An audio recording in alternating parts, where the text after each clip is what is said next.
Anandi menemui Sumitra di dapur. Sumitra sedang membuat teh lalu Anandi memberitahunya kalau teh sudah mendidih. Sumitra langsung mematikan kompornya. Anandi bertanya apakah Sukna juga bisa memasak. Sumitra mengatakan dia belum yakin apakah Sukna diizinkan memasak atau tidak. Byron dan Basan pergi bekerja. Badi ingat acar cabai buatan Dadisa terbaik. Idan memaksa Dadisa membuat acar untuk Badi. Dadisa setuju. Saat Dadisa membuat acar, Gehna, Anandi, Sumitra dan Badi membantunya. Sukna datang ke teras untuk mengeringkan pakaian. Dia melihat wanita di sana dan merasa tidak enak. Badi memaksa Sukna untuk duduk bersama mereka dan membantu. Sukna duduk dengan ragu bersama mereka. Sukna membantu Dadisa mengingat ramuannya dengan benar. Dadisa tidak mengatakan hal buruk pada Sukna. Badi mengatakan sesuatu yang bodoh kepada Dadisa dan membuatnya tertawa terbahak-bahak. Semua wanita lain memandangnya dengan senang. Badi berbicara dengan Sumitra dan ingin dia lebih tulus dengan ibu mertuanya. Sumitra mengatakan dia akan mencoba. Sementara Dadisa dan Badi bersiap untuk pergi ke kuil. Sarpang, kepala dewan, dan istrinya tiba. Sarpang mengundang Dadisa dan keluarganya ke pernikahan putrinya. Dadisa bilang dia tidak bisa hadir. Dia bilang aku akan mengirim Basan atau Byron. Saat Sarpang ingin pergi, dia melihat Sukna dan menahan wajahnya ke tanah sambil melihat undangan. Lalu Sarpang duduk lagi. Semua orang menyayangkan Sukna dianggap tidak menyenangkan. Dadisa dengan sopan menyuruh Sukna menyiapkan makan malamnya. Dadisa kemudian menolak undangan Sarpang. Dadisa mengatakan dia tidak bisa datang karena dia seorang janda dan kami tidak bisa hadir tanpa Sukna. Sarpang pergi. Dadisa, Sumitra, Gehna, Basan, pergi ke kuil. Saat semua orang pergi satu persatu, Anandi bertanya kepada Badi tentang para janda. Badi mengatakan bahwa aturan ini dibuat oleh orang-orang yang tidak berpendidikan dan bahwa anak-anak harus dididik agar bebas. Anandi mengatakan bahwa dia belajar setiap hari. Dadisa sendirian di kamarnya. Dadisa ingat bahwa dia selalu menyebut Kuli tidak menyenangkan dan selalu mengucapkan kata-kata kasar padanya. Kemudian dia memikirkan tentang Sukna dalam kasus Kuli. Dia menyesal dan menangis. Anandi datang untuk memanggil Jagdish untuk makan malam, tapi Jagdish terbaring di tempat tidur. Dia berbicara kepadanya tentang pertandingan kriket. Ketika Anandi melihat Jagdish tidak melepas sepatunya, Anandi ingin melepas sepatunya, tapi Jagdish tidak mengizinkannya. Jagdish mengatakan bahwa guru berkata lakukan pekerjaanmu sendiri. Kemudian mereka pergi makan malam. Badi menantikan Dadisa lalu ingin bangun dan pergi menemui Sukna. Dadisa tidak perlu pergi ke Sukna, dan mengatakan Sukna makanlah di sini bersama kami. Semua orang kagum dan senang dengan ini. Badi mengatakan bahwa dia bangga pada Dadisa. Sumitra dan Badi ada di dapur. Lalu Sumitra mengatakan pada Badi Anda membantu Sukna agar makan di meja makan lagi.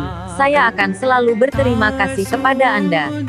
Badi berkata, perlahan, aku akan mengembalikan semua hak Sukna. Di meja makan, Dadisa meminta Sumitra untuk melayani putrinya lalu menyuapinya. Sumitra melakukannya dengan penuh kasih sayang. Anandi dan Badi membuat makanan penutup untuk Gehna. Dadisa juga bergabung dengan mereka. Dadisa berkata kepada Gehna aku ingin 2-3 cucu lagi. Seperti Basan, Gehna pergi dari sana sambil berkata aku ingin istirahat.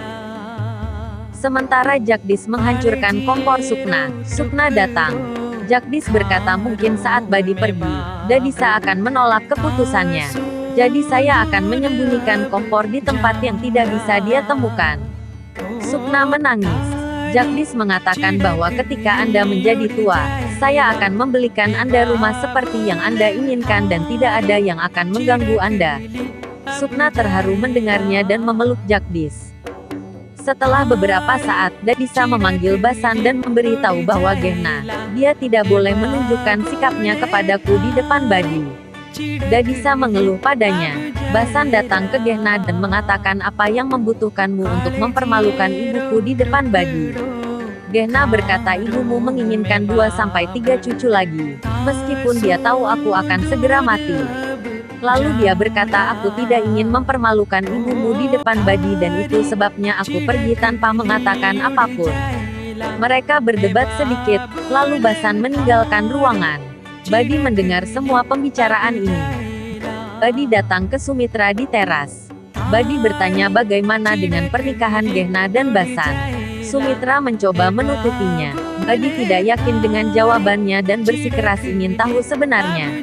Sumitra menceritakan segalanya mulai dari kematian Camuna hingga Dadisa membawa Gehna kepada putranya untuk mendapatkan pewaris. Badi kaget. Dia mengutuk Dadisa karena menghancurkan hidup Gehna. Badi ingin pergi dan berbicara dengan Dadisa. Sumitra menghentikannya, dan berkata Gehna dan Dadisa sudah lama tidak bertengkar. Jadi tolong jangan mengambil risiko kebahagiaan keluarga kami. Badi juga berjanji tidak akan memberitahu Dadisa bahwa Sumitra menceritakan semuanya kepadanya. Dadisa dan putranya berbicara tentang membeli mobil baru di lorong. Badi datang ke sana dan berkata kepada Dadisa bahwa kamu sangat pintar dalam jual beli segalanya. Dadisa tidak memahami apa yang dikatakan Badi. Badi mengatakan bahwa setiap orang akan pergi ke kuil di kota terdekat. Badi menyuruh Anandi dan Sukna di dapur untuk bersiap pergi ke kuil. Anandi ingin mengajak Puli juga, tapi takut pada Dadisa. Badi menyadari bahwa teman Anandi juga seorang janda. Badi menyuruh Anandi untuk membawa Puli juga. Sumitra memberitahu suaminya bahwa Badi akan membuat Gehna dan Basan saling menerima satu sama lainnya. Sumitra menambahkan bahwa dia juga memberitahu Badi segalanya. Byron berharap Badi berhasil. Keluarga Dadisa dan Puli datang ke kuil. Jagdis membawa semua orang ke toko es krim di sebelah kuil. Jagdis mencegah Sukna agar tidak memikirkan Pratap. Dadisa menunjukkan ladangnya ke Badi yang berada di sekitar kuil dan mengatakan semua tanah ini adalah milik kami. Setelah suaminya meninggal, dia berusaha menyelamatkan kekayaan ini. Badi mengatakan dia bangga pada Dadisa. Di dalam kuil, beberapa janda bernyanyi.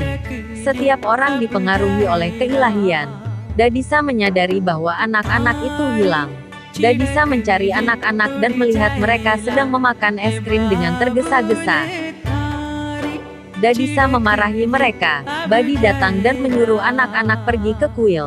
Di kuil, Badi menyuruh Gehna bernyanyi untuk pemujaan. Dadisa tidak suka itu. Gehna mengejutkan semua orang dengan suaranya. Dadisa senang saat mendengar suara Gehna. Badi menemui Basan. Badi bertanya tentang masalahnya dengan Gehna. Basan mencoba menutupinya tetapi tidak bisa menipu Badi. Basan mengatakan Gehna tidak melihat saya sebagai suaminya dan saya sudah mencoba segalanya untuk mengubahnya. Badi mengatakan bahwa untuk mengubah pikiran istri Anda harus memikirkan apa yang dia suka dan apa yang tidak dia suka. Badi berkata Gehna suka menyanyi, biarkan dia belajar menyanyi. Basan takut pada ibunya. Badi bilang kamu harus melakukannya untuk membuat istrimu bahagia.